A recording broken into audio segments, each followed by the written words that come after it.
guddoonka markuu arkay qodobka 69aad faqradda 2 xarafkiisa ba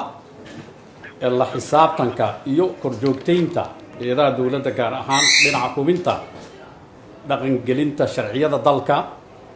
markuu arkay barnaamijka xukuumadda in dalka ay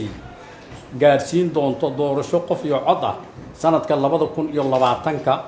oo ku salaysan dimuqraadiyad iyo rabitaanka shacabka Soomaaliyeed markuu arkay in xukuumadda ku fashilintay ballanqaadkii ahaa diyaarinta hanaan iyo qorshe cad oo lagu gaarayo doorasho qof iyo cod ah sanadku 2020 dhamaystirka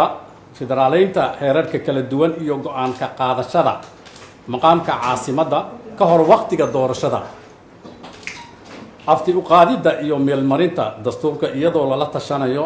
labada gole ee dawlad goboleedyada iyo qeybaha kala duwan ee bulshada hirgelinta nidaamka axsaabta siyaasadeed si ay uga qeyb qaataan ama qeyb uga noqdaan doorashada dimuqraadiyeysan ee dalka ugana howlgalaan dalka oo dhan markay ku fashilmeen diyaarinta ciidamo amniga suga oo heer federaal iyo heer dawlad goboleed ah awaamirtana ka qaata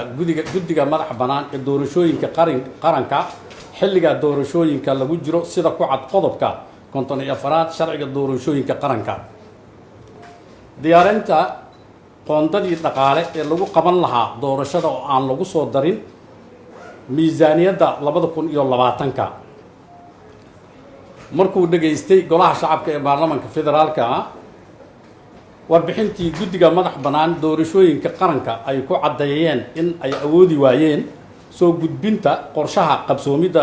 doorashooyinka muddada ku xusan qodobka 13aad faqradda 3aad sharciga doorashooyinka qaranka isla markaasna ku dhawaaqeen inaysan ku qaban karin doorashada waqtigii loogu talagalay sidaa daraaddeed guddoonka golaha shacabka